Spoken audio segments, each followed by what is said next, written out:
به پروژه ادلوایز خوش اومدید.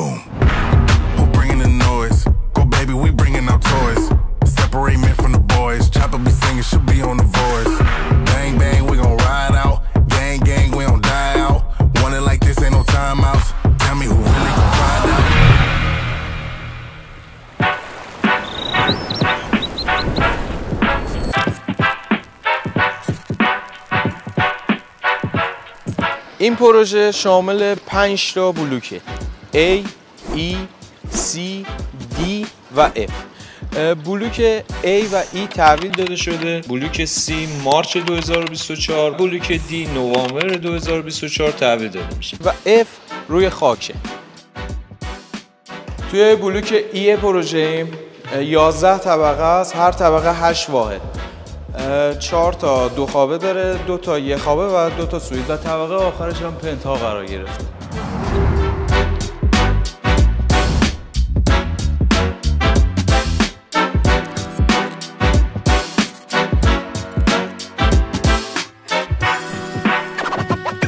تلویزیون ایناش هم میفته اینجا.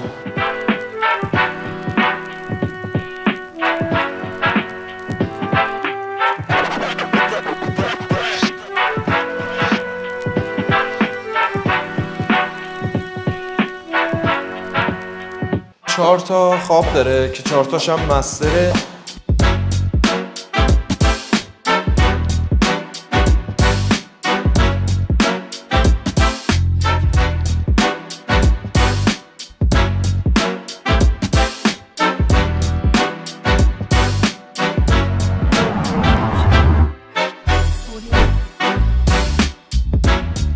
متراژ 130 متر، 2 خواب.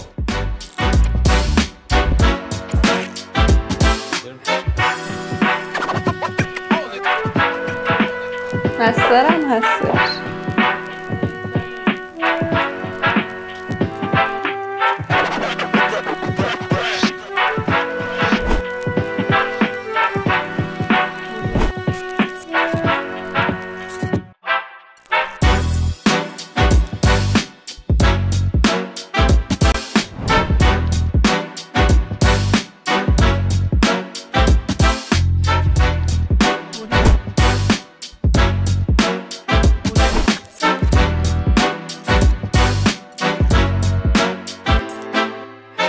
اومدیم موقعیت مکانی پروژه رو بررسی بکنیم. فاصله تا خط ساحلی 1 کیلومتره، خیلی فاصله نزدیک به شهر اسکله و مراکز خرید داره. چاینا بازار و سوپرمارکت خیلی خوبی داره. 35 دقیقه فاصله تا فرودگاه داره این پروژه. امکانات تفریحی این پروژه شامل استخرهای سرپوشیده و سرباز به همراه پارک آبی، رستوران، بار، فضای بازی کودکان، عایق حرارتی، ژنراتور مرکزی، پارکینگ سرپوشیده، سالن ماساژ و حمام ترکیه. من یه توضیح کلی راجع به امکاناتی که این پروژه داره نسبت به دیگر پروژه‌ها باعث شده که متمایزتر بشه رو براتون توضیح میدم. پروژه ادلوایز در زمینی به مساحت 44,000 متر مربع در منطقه لانگ بیچ واقع شده که تشکیل شده از 5 تا بلوک. اگر دقت کرده باشید ما بلوک B نداشتیم. A, E, C, D و F.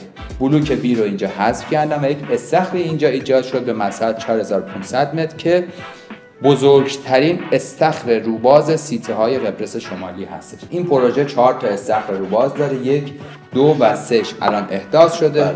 چهارمیش هم همزمان با تحویل بلوک F احداث خواهد شد. مطلب بعدی این که ما در یک پروژه لوکس هستیم و امکاناتی رو که داره نسبت به بقیه پروژه ها بسیار متمایز. داشتن ژنراتور برق برای تمامی واحدها، داشتن عایق حرارتی در تمامی طبقات، داشتن پارکینگ مسقف در منفی. خب اینجا جزیره هستش و بسیار سخت اجرای همچین سازه‌ای. ما در منفی 10 متر بود برداری کردیم و 2 طبقه پارکینگ ایجاد کردیم. ارتفاع 2 طبقه پارکینگ ما معادل 3 طبقه از واحدهای مسکونیمون هست و ارتفاع پارکینگ ها بلند. نکته بعدی از همه مهمتر هست متراژ واحدهای ما هستش که اصطلاحاً این کمپانی با اون مزیت پوز میده که متراژ واحدهای 2 خوابمون متراژ بروتش 130 متر هستش، نتش 84 متر. نت در قبرس به مساحتی گفته میشه که دیوارهای داخلی واحد حساب نیست، فضای زیر کابینت حساب نیست، بالکن حساب نیست. جایی که اصطلاحاً فرش‌خور هست رو بهش میگن نت به 84 متر. درست. حالا اگر سوالی هست بفرمایید که من توضیحاتتون